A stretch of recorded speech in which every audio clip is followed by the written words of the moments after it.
ಸಂಸ್ಕೃತ ಅಂದರೆ ನಮಗೆ ಏನು ಹೇಳೋದು, ಗುರುಗಳ ಬಗ್ಗೆ ಜಾಸ್ತಿ ಹೇಳ್ತಾರೆ. ಗುರು ಬ್ರಹ್ಮ ಗುರು ವಿಷ್ಣು ಗುರುದೇವೋ ಮಹೇಶ್ವರ ಗುರು ಸಾಕ್ಷಾತ್ ಪರಬ್ರಹ್ಮ ತಸ್ಮೈ ಶ್ರೀ ಗುರವೇ ನಮಃ ಅಂತ ಹೇಳ್ತಾರೆ. एसएसएलसी के तालिब इल्म मोहम्मद फरदीन पाशा का बड़ा कारनामा, मादरी जबान उर्दू लेकिन संस्कृत में किया टॉप। मोहम्मद फरदीन पाशा ने संस्कृत मजमून में 100% मार्क्स हासिल करते हुए सबको हैरत में डाल दिया है। इस तालिब इल्म ने फर्स्ट लैंग्वेज संस्कृत में 125 मार्क्स में 125 मार्क्स हासिल किए हैं।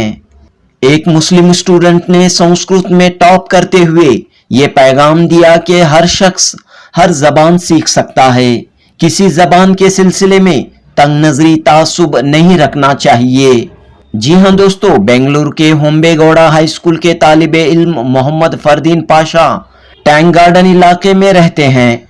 फरदीन पाशा के इस कारनामे पर एक जानिब माँ बाप घर वाले इंतहाई खुश हैं, तो दूसरी तरफ अड़ोस पड़ोस समाजी तंजीमें फरदीन के घर पहुंचकर मुबारकबादियां पेश कर रहे हैं। इस खुशी और जश्न के मौके पर चिकपेट के समाजी कारकुनान आरिफ पाशा, मुश्ताक अहमद, आरिफुल्ला, ममता आरवी, देवराज, खलील, सूफियान और दीगर ने फरदीन पाशा के घर पहुंचकर मुबारकबाद पेश की। संस्कृत को एक तबके या एक मजहब की जबान समझा जाता है, लेकिन मोहम्मद फरदीन पाशा ने साबित किया कि जबानें किसी मजहब, इलाके, तबके तक महदूद नहीं होती। हर शख्स हर जबान सीख सकता है। बहरहाल जबानों के ताल्लुक से तंग नजरी, तासुब, छोटी सोच रखने वालों के लिए मोहम्मद फरदीन पाशा की ये कामयाबी एक बड़ा सबक है। जुनूबी हिंद न्यूज़ रिपोर्ट। ನನ್ನ ಹೆಸರು ಮೊಹಮ್ಮದ್ ಫರ್ದೀನ್. ನಾನು ಹೊಂಬೇಗೌಡ ಬಾಯ್ಸ್ ಹೈಸ್ಕೂಲ್ ಶಾಲೆಯಲ್ಲಿ ಓದುತ್ತಾ ಇದ್ದಾನೆ. ನಾನು ಈಗ 10th ಸ್ಟ್ಯಾಂಡರ್ಡ್ ಎಕ್ಸಾಮ್ ಬರ್ತಿದ್ದೀನಿ. ಈಗ ಫಸ್ಟ್ PUಗೆ ಹೋಗ್ತಾ ಇದ್ದೀನಿ. ನಾನು 10th ಸ್ಟ್ಯಾಂಡರ್ಡಲ್ಲಿ ಸಂಸ್ಕೃತನಲ್ಲಿ 125 ಔಟ್ ಆಫ್ 125 ತೊಗೊಂಡಿದ್ದೀನಿ. ಸಂಸ್ಕೃತ್ ನಾನು 8th ಸ್ಟ್ಯಾಂಡರ್ಡ್ ಅಲ್ಲಿ ಆ ಸ್ಕೂಲ್ನಲ್ಲಿ ಜಾಯಿಂಟ್ ಆಗುವಾಗ ತಗೊಂಡಿದ್ದೆ. ಆವಾಗ ನನಗೆ ಸಂಸ್ಕೃತ್ ಅಂದರೆ ತುಂಬ ಇಷ್ಟ ಇತ್ತು. ಯಾಕಂದರೆ ಅದು ಆ ಲ್ಯಾಂಗ್ವೇಜ್ ಜಾಸ್ತಿ ಯಾರೂ ಓದೋದಿಲ್ಲ. ಯಾರ್ದು ಮಾತೃಭಾಷೆ ಕನ್ನಡ ಇರುತ್ತೆ ಅವರು ಜಾಸ್ತಿ ಸಂಸ್ಕೃತ ಅಂತೂ ತಗೊಳ್ಳಲ್ಲ, ಯಾಕಂದರೆ ಅದು ಹಾಡಿರುತ್ತೆ ಅಂತ. ಆದರೆ ನಮ್ಮ ತಂದೆ, ನನ್ನ ಅಣ್ಣ, ತಾಯಿ ಎಲ್ಲ ಫ್ಯಾಮಿಲಿ ಸಜೆಷನ್ ಕೊಡ್ತಾರೆ, ಸಂಸ್ಕೃತ ಓದು ಚೆನ್ನಾಗಿರುತ್ತೆ ಅದು ಅಂತ. ಅಂದರೆ ಸಂಸ್ಕೃತ ದೇವ್ರ ಭಾಷೆ ಅಂತಲೂ ಹೇಳ್ತಾರೆ. ಅದು ಸಂಸ್ಕೃತ ಹೋದರೆ ಅದರಲ್ಲಿ ಗೀತ ಎಲ್ಲ ಓದೋಕ್ಕೆ ಇದಾಗುತ್ತೆ. ಅದಕ್ಕೆ ನಾನು ಸಂಸ್ಕೃತ ಅಂತ ಚೂಸ್ ಮಾಡಿದೆ. ಫೈನಲ್ ಎಕ್ಸಾಮ್ನಲ್ಲಿ ನಾನು ಸಂಸ್ಕೃತಲ್ಲಿ 125 ಔಟ್ ಆಫ್ 125 ಯಾಕೆ ಬಂತು ಅಂದರೆ, ನಾನು ಎಕ್ಸಾಮ್ ದಿನಕ್ಕಿಂತ ಮುಂಚೆ ರಾತ್ರಿ 1 o'clock ತನಕ ಓದ್ತಾ ಇದ್ದೆ. ಅಂದರೆ ನನಗೆ ಎಕ್ಸಾಮ್ ರಿಸಲ್ಟ್ಗಿಂತ ಮುಂಚೆ ಇದಾಗ್ತಾ ಇತ್ತು ನನಗೆ ಗ್ರಾಮರಲ್ಲಿ 5 marks ಹೋಗುತ್ತೆ ಅಂತ. ಆದರೆ ಹೋಗಿಲ್ಲ. ಅಷ್ಟು ಪ್ರಿಪೇರ್ ಇತ್ತೆ, ಕಾನ್ಫಿಡೆಂಟ್ ಇತ್ತು 95 ಅಂತ ಬರುತ್ತೆ ಅಂತ. 95 ಅಂತ ಬರುತ್ತೆ, 100 ಔಟ್ ಆಫ್ 95 ಬರುತ್ತೆ ಅಂತ. ಆಮೇಲೆ ಗೊತ್ತಾಯಿತು ಎಲ್ಲ ಕರೆಕ್ಟ್ ಐತೆ ಅಂತ. ಸಂಸ್ಕೃತ ತಗೊಳ್ಳುವಾಗ ನಿಮ್ಗೆ ಅನಿಸಿಲ್ಲ ಇದು ಟಫ್, ನನಗೆ ಆಗಲ್ಲ ಅಂತ? ಅದು ಅನಿಸ್ತು, ಸಂಸ್ಕೃತ ಟಫ್ ಅಂತ ಅನಿಸ್ತು. ಎಲ್ಲರೂ ಅದೇ ಹೇಳ್ತಾ ಇದ್ದಾರೆ. ಎಲ್ಲ ಬೇರೆ ಹಿಂದಿ ಎಲ್ಲ ಓದ್ತಾರೆ, ಕನ್ನಡ ಎಲ್ಲರೂ ಓದ್ತಾರೆ, ಆದರೆ ಸಂಸ್ಕೃತ ಯಾರೂ ಓದಲ್ಲ.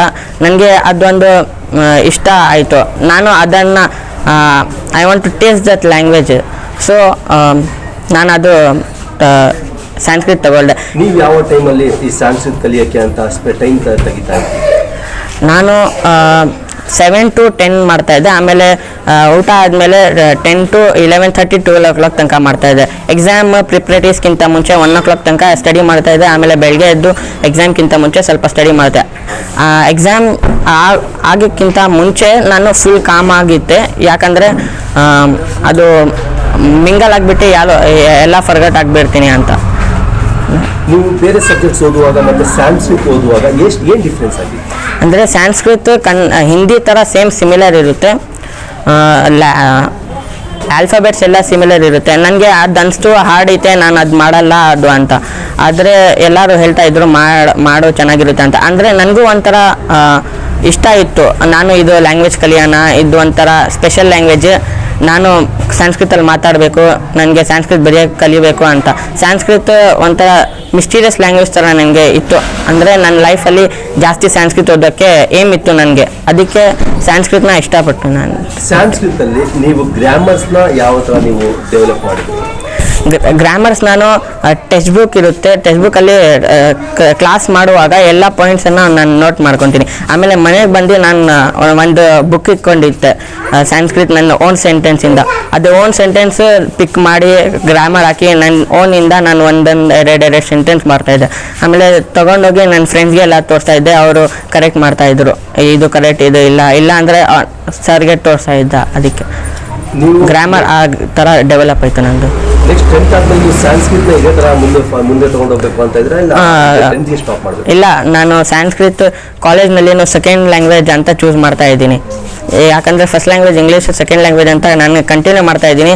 ನನ್ನ ಲೈಫ್ ಪೂರ್ತಿ ಸಂಸ್ಕೃತಲ್ಲೇ ಮಾಡಬೇಕು ಅಂತ ಇಷ್ಟಪಡ್ತೀನಿ. ನೀವು ಯಾವ ಥರ ಜನರಿಗೆ ಒಂದು ಮೆಸೇಜ್ ಕೊಡೋಕ್ಕೆ ಇಷ್ಟಪಡ್ತೀರಾ? ಮುಸ್ಲಿಮ್ಸ್ ಅವರು ಸಂಸ್ಕೃತ ಕಲಿಬೋದು ಅಂತ.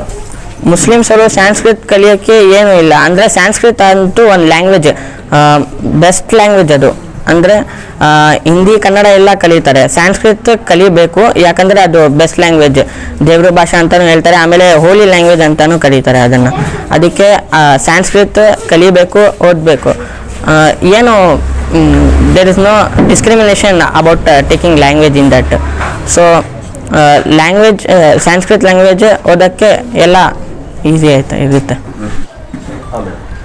ನಮ್ಮ ಸೋಮೇಶ್ವರ ನಗರದ ಮುಸ್ಲಿಂ ಲೀಗ್ ಮತ್ತು ಕಮಿಟಿ ಇದೆ ಇಲ್ಲಿ. ಈ ಕಮಿಟಿ, ನಮ್ಮ ಮಸೀದಿ ಕಮಿಟಿ ಇದೆ, ಅವರೆಲ್ಲರೂ ದೊಡ್ಡವರೆಲ್ಲ ತುಂಬಾ ಸಪೋರ್ಟ್ ಮಾಡಿ ಆ ಹುಡುಗನ ಇಷ್ಟೊಂದು ಟ್ಯಾಲೆಂಟ್ ಇದೆ, ಈ ಹುಡುಗನ್ನ ಇನ್ನೂ ಸಪೋರ್ಟ್ ಮಾಡಬೇಕು ಅಂತ ಹೇಳ್ಬಿಟ್ಟು ಎಲ್ಲ ಮುಂದೆ ಬಂದಿದ್ದಾರೆ. ಇವತ್ತೆಲ್ಲ ನೋಡ್ಬೋದು, ನಮ್ಮ ಸಾದಿಕ್ ಭಾಯ್ ಅವರು ಮತ್ತು ನಮ್ಮ ಆರಿಫ್ ಭಾಯ್ ಅವರು, ಸಾಕಷ್ಟು ನಮ್ಮ ಅಣ್ಣ ತಮ್ಮದಿರಿಲ್ಲಿದ್ದಾರೆ.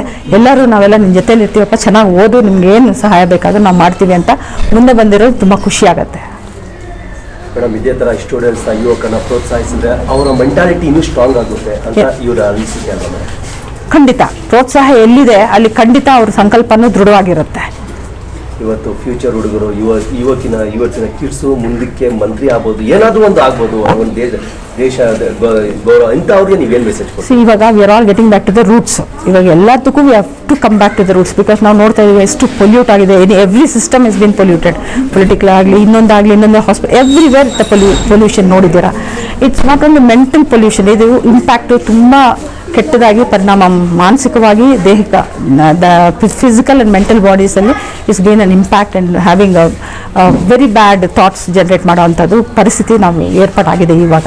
ಅಂಥದ್ರಲ್ಲಿ ಈ ಹುಡುಗ ಒಂದು ಬದಲಾವಣೆ ತರ್ತಿದ್ದಾನೆ ಅಂತ ನನಗೆ ತುಂಬ ಹೆಮ್ಮೆ ಆಗುತ್ತೆ ಹೇಳೋಕ್ಕೆ. ಯಾಕಂದರೆ ಈ ಒಂದು ಭಾಷೆಯಲ್ಲಿ ಒಂದು ಸಂಸ್ಕಾರನೂ ಇದೆ. ಆ ಭಾಷೆಯಲ್ಲಿ ಸಂಸ್ಕಾರನೂ ನಮಗೆ ನಮ್ಮ ಭಗವದ್ಗೀತೆ ಆಗಲಿ, ಇದರಲ್ಲಿ ಇಟ್ಸ್ ಕ್ಲಿಯರ್ಲಿ ಟೋಲ್ಡ್, ಕುರಾನಲ್ಲಾಗಲಿ it's clearly told about it. So there is a purification. ನೋಡಿ, ಈ ಪೊಲ್ಯೂಷನ್ ಅಂದರೆ ನಾನು ಹೇಳಿದ್ದು ಮೆಂಟಲ್ ಪೊಲ್ಯೂಷನ್. ನಾವು ಹೇಳಿದಾಗ ಜನರಲ್ ಆಗಿ ಪೊಲಿಟಿಷಿಯನ್ಸ್ನ ಹೇಳ್ತಾರೆ, it's not only in political system, ಎಲ್ಲ ಸಿಸ್ಟಮ್ಸಲ್ಲೂ ದೆರ್ ಇಸ್ ಅ ಪೊಲ್ಯೂಷನ್. ಎಲ್ಲ ಕಡೆಯೂ there is lot of competition, jealousy, anger, ಇವೆಲ್ಲ ಜಾಸ್ತಿ ಆಗ್ತಾ ಇದೆ. ಯಾಕಂದರೆ ಬಿಕಾಸ್ ಅವರ್ ಲೈಫ್ ಸ್ಟೈಲು, ಒತ್ತಡದ ಒಂದು ಜೀವನ ನಾವೆಲ್ಲರೂ ಲೀಡ್ ಮಾಡ್ತಿರ್ತೀವಿ. ಸೊ ಅಂಥದಕ್ಕೆ ಇದು ರಾಮಬಾಣ ಅಂತಲೇ ಹೇಳ್ಬೋದು. ಸಂಸ್ಕೃತ ಅನ್ನೋದನ್ನು it calms down, that vibe ಒಂದೊಂದು ವರ್ಡ್ಗೆ ಆ ವೈಬ್ ಇದ್ದೇ ಇರುತ್ತೆ. So it calms down. ಅಂಥದ್ದು ಈ ಹುಡುಗ ಇವತ್ತು ಪ್ರೂವ್ ಮಾಡಿದ್ದಾರೆ. ತುಂಬ ಖುಷಿ ಆಗುತ್ತೆ. ಇದು ರಿಯಲ್ ಆದ ಬದಲಾವಣೆ ನಾವು ನೋಡ್ಬೋದು ಅಂತ ಹೇಳಕ್ಕೆ ನಾನು ಇಷ್ಟಪಡ್ತೀನಿ. ಮೊದಲನೇದಾಗಿ ಅವರ ತಂದೆ ತಾಯಿಗೆ ನಾನು ಧನ್ಯವಾದ ಅರ್ಪಿಸ್ತಾ, ಒಂದು ಸುಖವಾದ ಸುದ್ದಿ ಇದು. ಏನಕ್ಕೆಂದರೆ ಇವತ್ತು ನೀವು ನೋಡ್ತೀರಾ, ಯಾವುದೇ ಒಂದು ಭಾಷೆ ಆಗಿರಲಿ ಅಷ್ಟು ತಗೊಳ್ಳೋಕ್ಕೆ ಅಷ್ಟು ಸುಲಭ ಇಲ್ಲ. ಆದರೂ ಕೂಡ ಸಂಸ್ಕೃತ ಬಂದು ಒಂದು ಒಳ್ಳೆ ಭಾಷೆ, ಸ್ವಲ್ಪ ಟಫ್ ಇದೆ, ಆದರೂ ಕೂಡ ಗಾಡೆಸ್ ಲ್ಯಾಂಗ್ವೇಜ್ ಅದು. ಅದರಲ್ಲಿ ಅಷ್ಟು ತೊಗೊಂಡ್ರೆ ನಿಜವಾದ ರೀತಿಯಲ್ಲಿ ಒಂದು ಮೈನಾರಿಟಿ ಪೀಪಲ್ಸ್ಗೆಲ್ಲ ಒಂದು ಹೆಮ್ಮೆಯ ಒಂದು ಸಂದೇಶ ಈ ನಮ್ಮ ಫರ್ದೀನ್ ಪಾಷಾ ಅವರು ಕೊಟ್ಟವ್ರೆ. ಒಳ್ಳೆಯ ಒಂದು ಸಂದೇಶ ಕೊಟ್ಟವ್ರೆ. ಅದಕ್ಕೆ ಎಲ್ಲರಿಗೆ ಒಂದು ಖುಷಿ ಆಗ್ತದೆ, ನಮ್ಮ ಜನಾಂಗಕ್ಕೆ, ಆಮೇಲೆ ಇಡೀ ಕರ್ನಾಟಕ ರಾಜ್ಯಕ್ಕೆ ಒಂದು ಖುಷಿಯ ಒಂದು ಸುದ್ದಿ. ಸರ್, ನೀವು ಯಾವ ಥರ ಮಕ್ಕಳನ್ನ ಮೆಸೇಜ್ ಕೊಡೋಕೆ ಇಷ್ಟಪಡ್ತೀರಾ ಅವರು ಡೆವಲಪ್ಗೋಸ್ಕರ? ನೋಡಿ, ನಿನ್ನೆ ಇದು ಒಂದು ತಿಳಿದ ತಕ್ಷಣ ಈ ಥರ ಆಗಿದೆ ಅಂತ ನಾವೆಲ್ಲ ಒಂದು ಕೂತ್ಕೊಂಡು ಒಂದು ಯೋಚನೆ ಮಾಡಿದ ತಕ್ಷಣ ನಾವು ನನ್ನ ಜೊತೆಯಲ್ಲಿ ನಮ್ಮ ಆರ್ ವಿ ಮಮತಾರಾಜ್ ಮೇಡಮ್ ಅವರು ಕೂಡ ನಾನು ತಿಳಿಸಿದೆ. ಏನಕ್ಕೆ ಚಿಕ್ಕಪೇಟೆ ಕಾನ್ಸ್ಟಿಟ್ಯೂನ್ಸಿಯಲ್ಲಿ ಏನೇ ಒಂದು ಕಾರ್ಯ ಆದರೂ ಕೂಡ ನಾವು ನಮ್ಮ ದೊಡ್ಡವ್ರ ಜೊತೆ ಸ್ವಲ್ಪ ಒಂದು ಚರ್ಚೆ ಮಾಡ್ತೀವಿ. ಚರ್ಚೆ ಮಾಡಿದಾಗ ಅವರು ಇಡೀ ನಮ್ಮ ಒಂದು ಮಾತು ಕೇಳಿದ ತಕ್ಷಣ ನಾಳೆ ನಾನು ಕೂಡ ಬರ್ತೀನಿ, ನಾನು ಕೂಡ ಹೋಗಿ ಪ್ರೋತ್ಸಾಹನ ಆ ಮಗುನ ನಾವು ಬೇರೆ ದಾರಿಯಲ್ಲೇ ತೊಗೊಂಡೋಗೋಣ ಅಂತ ಅವರು ಕೂಡ ನಮ್ಮ ಜೊತೆ ಬಂದು ನಾವು ನಮ್ಮ ಮಸೀದಿ ಮೆಂಬರ್ಸ್ ಆಗಿರಲಿ, ಸಾದಿಕ್ ಬಿ ಆಗಿರಲಿ, ಖಲೀಲ್ ಬಿ ಆಗಿರಲಿ, ಇಮ್ತಿಯಾಜ್ ಬಿ ಅವರೆಲ್ಲರೂ ನಾವು ಜೊತೆಯಾಗಿ ಬಂದು ಅವ್ರನ್ನ ಪ್ರೋತ್ಸಾಹ ಮಾಡೋಣ ಅಂತ ನಾವೆಲ್ಲ ಇಲ್ಲಿ ಒಟ್ಟಾಗಿ ಸೇರಿದ್ದೀವಿ. ಯಾವ ಜಗಳದಿಂದ ಏನು ಸಿಗೋದಿಲ್ಲ, ಪ್ರೀತಿಯಿಂದಲೇ ಬದುಕಬಹುದು ಅಂತ ನೋಡಿ. ಖಂಡಿತ ನಾನು ಹೇಳ್ತೀನಿ, ಕನ್ನಡ ನಮ್ಮ ಕರ್ನಾಟಕ ಭಾಷೆ, ಕರ್ನಾಟಕ ಭಾಷೆ ಎಲ್ಲ ಅದು ನಾವು ಎಲ್ಲ ಕಲಿಬೇಕು. ಏನಕ್ಕಂದರೆ ಎಲ್ಲ ಕಡೆ ಒಂದೇನಿದೆ ಅಂದರೆ ಸ್ವಲ್ಪ ಮುಸ್ಲಿಮ್ಸಲ್ಲಿ ಉರ್ದು ಮದರ್ ಟಂಗ್ ಇದೆ, ಕನ್ನಡ ಕಲಿಯಲ್ಲ ಅಂತಾರೆ. ಆದರೂ ಕೂಡ ನೋಡಿ ನಾವೆಲ್ಲ ಕನ್ನಡ ಕಲೀಲೇಬೇಕು. ಕರ್ನಾಟಕದಲ್ಲಿದ್ದು ನಾವು ಕನ್ನಡ ಕಲೀಲೇಬೇಕು. ಕನ್ನಡನ ನಾವು ಎಲ್ಲ ಕಡೆ ಎಲ್ಲಿ ಹೋದ್ರೂ ಕೂಡ ನಮ್ಮ ಹೆಮ್ಮೆ ಏನಂದರೆ ನಾವು ಕನ್ನಡಿಗರು. ಮೊದಲಾಗಿ ನಾವು ಕನ್ನಡಿಗರು, ನಮ್ಮ ಹೆಮ್ಮೆ ನಾವೆಲ್ಲ ಕಲಿಬೇಕು. ನಾವು ಎಲ್ಲ ಚಿಕ್ಕ ಮಕ್ಕಳಾಗಿರಲಿ ದೊಡ್ಡವರಾಗಲಿ ಕನ್ನಡ ಕಲೀಲೇಬೇಕು ಅಂತ ನಾನು ಒಂದು ಸಂದೇಶ ಕೊಡ್ತೀನಿ. ನನ್ನ ಹೆಸರು ಆರಿಫ್ ಅಂತ, ನಾನು ಒಂದು ಸಮಾಜ ಸೇವಕ. आज सर, आज कौम का बच्चा संस्कृत में 125 से 125 मार्क्स खड़ा, इसके बारे में आप क्या बोलेंगे? अस्सलाम वालेकुम। आज हमारे कौम के बच्चे मोहम्मद फरदीन पाशा कन्नड़ा में पढ़ो, संस्कृत में 125 को 125 मार्क्स ले को ही, ये हमारे वास्ते फ़ख्र की बात। एक तो आम आदमियाँ समझती कि हमारे कौम के बच्चे नहीं पढ़ सकते, लेकिन इन्होंने उसमें इंशाल्लाह बिन हो को ही, इससे हम सब खुशी है। आइंदा जल को मैं क्या रिक्वेस्ट करता हूँ, तो हमारे सारे कौम के बच्चे अच्छा पढ़ो। कन्नड़ा को भी एक हम मदर टंग जैसा सब पढ़ती हैं कन्नड़ा वाले, वैसा हमें भी पढ़ रही, हमें भी पढ़ो कन्नड़ा को, हमें भी बहुत प्रोत्साहन कर रही हैं, हमें भी चाह रही हैं हमारे कौम के बच्चे भी आज कन्नड़ा में, संस्कृत में सब आगे बढ़ेंगे करके बोलकर ये सबको एक रिक्वेस्ट करो, ये मैसेज देता हूँ। ये मोहम्मद फरदीन पाशा की तरफ से देखो, इनको एक सब इनकी एक ये लेको, इनका सबक सब भी आइंदा चल को आगे बढ़ेंगे करके बोलकर एक ये करता हूँ।